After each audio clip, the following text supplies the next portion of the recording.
E aí, meus amores, tudo bem com vocês? Sou a professora Renata Fex e hoje nós vamos dar continuidade ao nosso estudo de função logarítmica, falando das aplicações dos logaritmos, tá bom? Nesse caso, a gente tem aqui uma gama de aplicações. Nós temos aplicações na própria matemática, nós temos aplicações em outras áreas do conhecimento, tais como a física, a biologia, a química, a própria medicina, a geografia e por aí vai. Gente, queria muito, se o tempo fosse possível, mostrar um de cada, mas aqui nós selecionamos algumas das aplicações para que você perceba que o logaritmo, apesar de muitos chamarem ele de o bicho-papão, ele não é nada disso não, e ele te ajuda e muito. Não só o logaritmo, na verdade a maioria das funções, mas em especial a função logarítmica e a própria função exponencial, elas estão muito aparentes no nosso dia a dia. Gente, você vai ver aí situações em que você nem imagina e o processo de resolução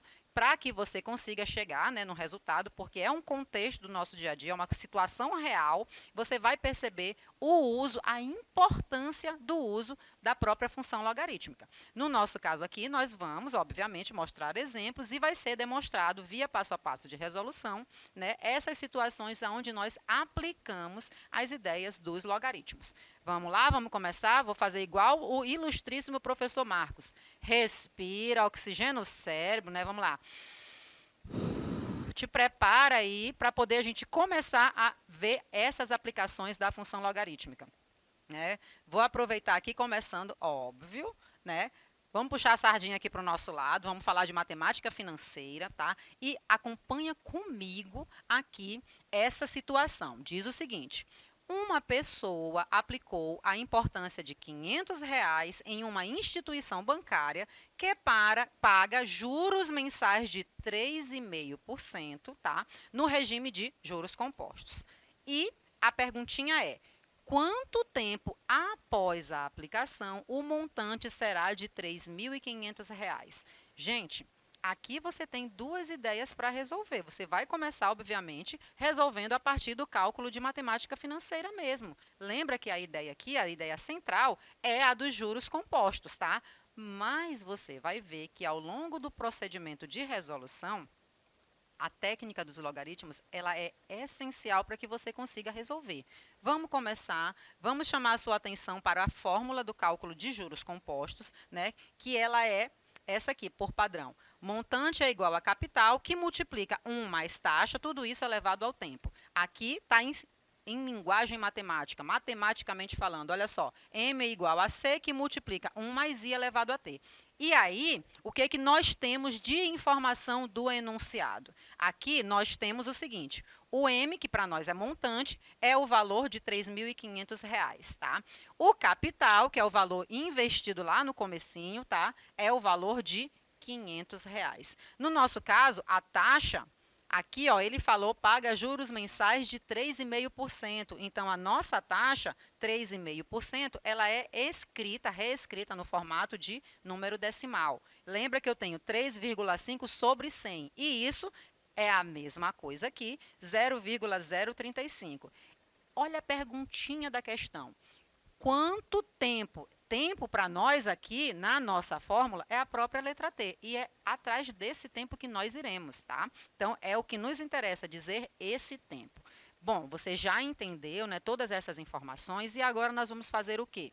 Nós vamos substituir essas informações aqui lá na nossa fórmula do montante. Acompanhe aí o procedimento. Veja que a fórmula aqui foi apenas repetida para que você consiga enxergar, tá, a substituição. Então, nós temos 3.500 igual a 500, que multiplica 1 mais 0,035 elevado ao tempo. Gente, esse 500 aqui, ele não está multiplicando? Então, ele vai passar lá para o outro membro, no caso com a operação inversa, que é a divisão. Olha só como ficou. E também o que foi feito? Essa soma aqui dentro do parênteses, tá? Então, eu tenho um número inteiro somado com um número decimal. Então, parte inteira com parte inteira, no caso, lembra que existe uma vírgula após esse 1, é 1,0. No caso, então, 1 mais o 0, ficou 1 aqui, repetimos todo o restante, tá? E aqui a nossa divisão de 3.500 por 500, divisão exata, portanto, o nosso resultado aqui, ó, dá 7. Renata, por que que tu inverteu? Olha, esse resultado aqui era para estar no primeiro membro, porque esse termo aqui está lá no segundo.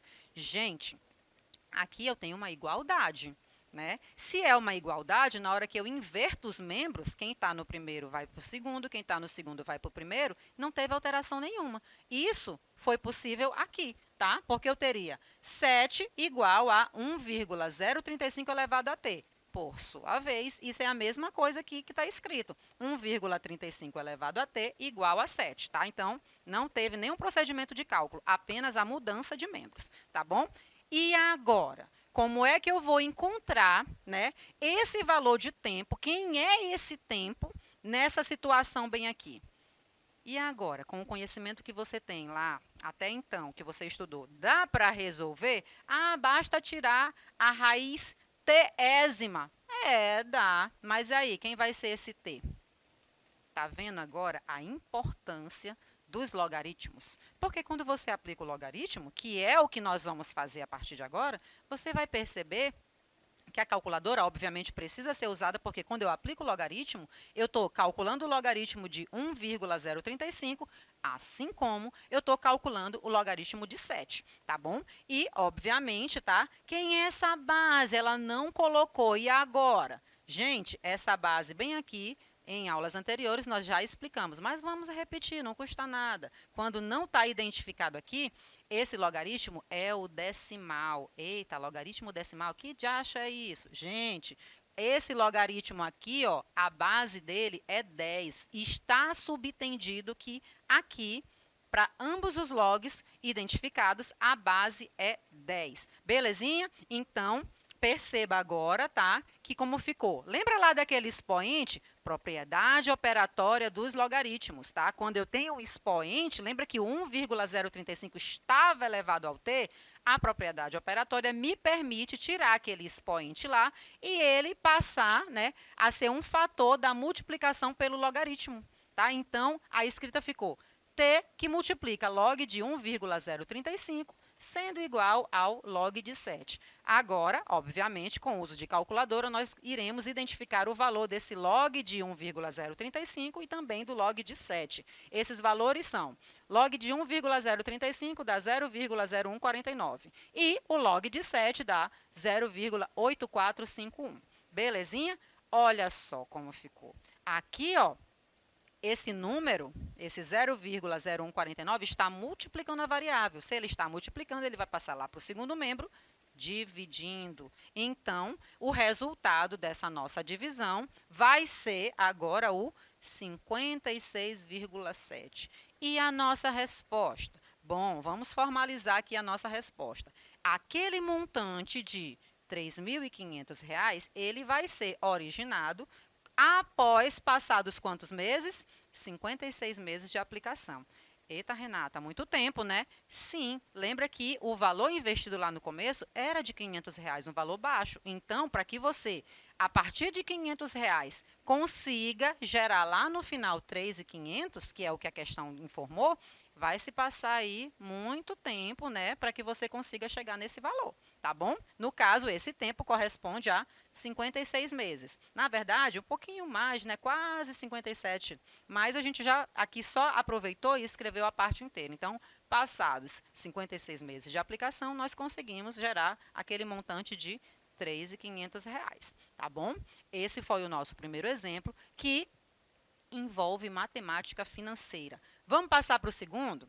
Olha aqui agora uma situação onde o uso de logaritmos é aplicado num contexto da geografia, tá? Vamos aqui. Diz o seguinte: em uma determinada cidade, a taxa de crescimento populacional é de aproximadamente, 3% ao ano. Ah, aproximadamente, só falei a palavra antes. Em quantos anos a população dessa cidade, o quê? Dobrará. Se a taxa de crescimento continuar a mesma. Gente, você olha aqui para essa questão e diz assim, cara, eu não consigo visualizar o uso de logaritmos aqui. Mas eu te adianto que você começa, né, o passo a passo da resolução, você vai começar com as informações que você tem. tá? E ao longo você vai descobrir se tem a necessidade ou não do uso de logaritmos. Como essa situação aqui é uma situação onde a gente tem a aplicação de logaritmos, eu já te adianto que em algum momento vai aparecer, tá? Mas nos contextos aí que você estiver resolvendo exercício, muito embora não esteja dito, né, claramente qual é o conteúdo da matemática que você vai aplicar, pode ser que você se depare sim, tá? E aqui a gente vai começar resolvendo com base no nosso entendimento, no nosso senso comum e, obviamente, conhecimentos de matemática e de geografia, né? Então, olha só, aqui nós estamos chamando de população do ano base de P0, tá? Então, eu já tenho aqui a população do ano base sendo representada por P0. Lembra que ele falou aí, né, que tem uma taxa de crescimento aproximada por ano? Então, após o primeiro ano, né, eu vou ter aquela população inicial, que foi chamada de P0, vezes 1,03. Eita, Renata, não entendi. Da onde saiu esse 1,03? Gente, esse 1 corresponde ao 100%, tá? E esse 0,3, porque aqui eu estou fazendo uma soma, é o 1 mais 0,03, tá? É justamente esse 3% aqui. 3% é 3 por 100. Quando você escreve isso na forma decimal, fica 0,03. Somado a 100%, né, que é 100% mais 3%, então deu 103%. 103%, tá? Em número decimal é 1,03, tá? E isso aqui para nós vai ser a nossa população após um ano, aqui representada por P1. Vamos ver um próximo? Após 2 anos, eu vou ter o P1 vezes 1,03. Mas quem é esse P1? Esse P1 é o P0 vezes 1,03 vezes 1,03. Portanto, eu já posso escrever aqui na forma reduzida dessa forma. Ficou P0 vezes 1,03 ao quadrado. Isso aqui, para mim, é população após 2 anos. Se eu tiver após 3 anos, eu tenho certeza que você já tem uma ideia. Lá naquele expoente, agora vai ser o 3. Se eu tiver 4 anos, aquele expoente vai ser 4. E assim sucessivamente. Então, aqui ó, a gente já pode generalizar, ou seja, a população após X anos, que é a nossa generalização, vai ser representada por P0 vezes 1,03 elevado a x, sendo aqui chamado de P de x, tá? Guarda essa informação, nós vamos usá-la, tá bom? Olha como ficou. Vamos supor aqui, né, que no nosso caso a situação, né, nos diz que a população vai dobrar em relação ao ano base após x anos, tá bom? Dessa forma, a P de x é igual a 2 vezes P0. Você já entendeu, né? É exatamente isso aqui, ó, que eu estou matematicamente escrevendo, tá?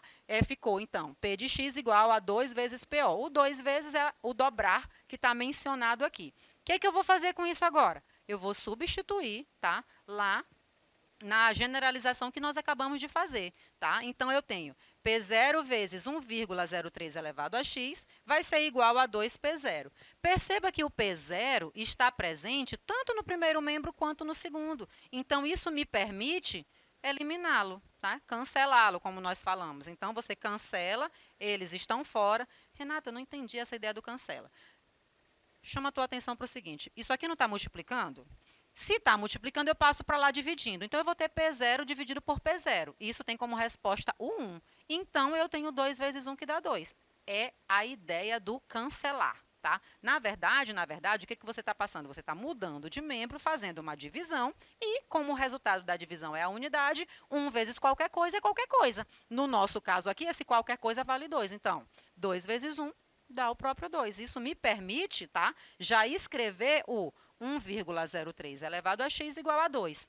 Perceba que aqui, mais uma vez, nós nos deparamos com essa igualdade aqui, aonde eu precisaria, pelo senso comum, tirar a raiz x-ésima. Gente, quem é a raiz x-ésima? De maneira que eu tenho essa igualdade aqui sendo verdadeira. Tá vendo como fica complicado? Fica até esquisito a gente falar de raiz xésima, porque o meu objetivo é dizer justamente quem é esse x. Então, bem aqui, eu já chamo a tua atenção mais uma vez para a importância do uso dos logaritmos. Neste caso aqui, quando eu aplico o logaritmo, obviamente, né, com base 10, perceba que mais uma vez, ó, não está aqui claramente determinado quem é essa base. Quando ela não está escrita, fica subentendido que nós estamos trabalhando com a base 10. Então, olha como ficou. Log de 1,03 elevado a x, sendo igual a log de 2. De novo, uso de calculadora, tá? Então, eu preciso saber quem é o log de 1,03, assim como eu também preciso saber quem é o log de 2, tá? E por que a gente aplicou o logaritmo? Justamente por causa desse expoente. Lembra que nos logaritmos existe uma propriedade operatória que me permite fazer com que esse expoente saia desse local aqui e passe a multiplicar o logaritmo. Olha como ficou. X é igual a log de 1,03, sendo igual a log de 2. E agora? Agora a gente vai substituir essas informações, o log de 1,03 e também o log de 2. O log de 1,03, na base 10, corresponde a 1,0128. E, por sua vez, o log de 2 corresponde a 0,3010. Agora, para nós identificarmos o valor de x, vamos passar essa informação aqui lá para o segundo membro. Como eu tenho uma multiplicação, vamos passar usando a operação inversa, no caso, a divisão, e por sua vez, essa informação x vai ser o resultado dessa divisão. Quem é esse resultado? Vai ser 23,5, 23,5. Lembra o que a questão pediu? Vamos só reescrever, né? Aproveitando a informação que acabamos de achar. Então, a população ela vai dobrar, tá? Em aproximadamente 23 anos e meio. Gente, olha só.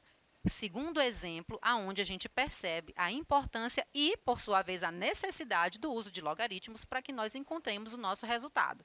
Tem mais um exemplo que eu quero mostrar para vocês, tá? Agora eu vou envolver a química, tá? Acompanha comigo. Determine o tempo que leva para que 100 gramas de certa substância radioativa, que se desintegra a uma taxa de 2% ao ano, reduza-se a 200 gramas. Utilize a seguinte expressão. Q igual a Q0 vezes E elevado a menos R vezes T, em que Q é a massa da substância, o R é a taxa e T é o tempo, e esse tempo é dado em anos. Gente, aqui ó, ele já nos deu a fórmula, tá? Que nos permite fazer esse cálculo e eu já começo substituindo as informações, né? Ele disse para mim que vai se reduzir a 200, né? E que a informação inicial eram de 1.000, então eu estou substituindo, tá? Com todas as informações que eu tenho. A taxa de 2% ao ano, 2% é 2 dividido por 100, portanto, 0,02, tá? Está negativo porque na fórmula já é negativo e o T, esse T é o que nós precisamos dizer. A pergunta já começa, ó, determine o tempo. Então, é justamente esse T que nós estamos indo atrás, tá? Passando o 1.000 lá para o primeiro membro, passou como uma divisão, tá? E nós temos 200 dividido por 1.000. Vamos cortar os zeros, né, e reduzir a fração. Portanto, ficou 1/5 igual a E elevado a menos 0,02 vezes T. Aqui, ó, aplicaremos, né, a definição de logaritmo e ficou. Por que tem logaritmo aqui? Por que agora o logaritmo não é de base 10? Não é por causa desse número E, tá? Aqui eu já entro com logaritmo natural. Por isso ficou menos 0,02 vezes t igual a log de 1/5 na base E, tá?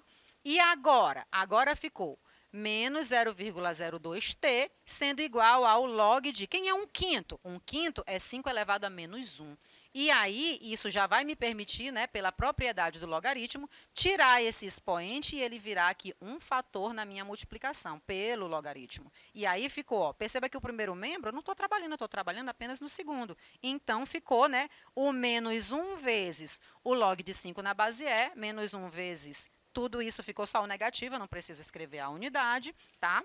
E agora? Agora eu vou mais uma vez, tá? Como ambos estão negativos, eu vou precisar usar outro artifício, que no caso aqui é a multiplicação por menos 1. Perceba que apesar de parecer só desse lado, eu estou multiplicando ambos os membros, tá bom? Então, eu tenho 0,02 vezes t igual ao logaritmo natural de 5. Quem é esse logaritmo natural de 5? Ele corresponde a 1,6094. E aí eu já aproveito e faço a divisão pelo 0,02. Esse resultado para nós vai ser 80,47. E agora, finalizando com a nossa resposta, a substância vai levar 80,47 anos para que ela seja reduzida a 200 gramas. Espero que você tenha compreendido, tá? Até a próxima aula. Beijão. Tchau, tchau.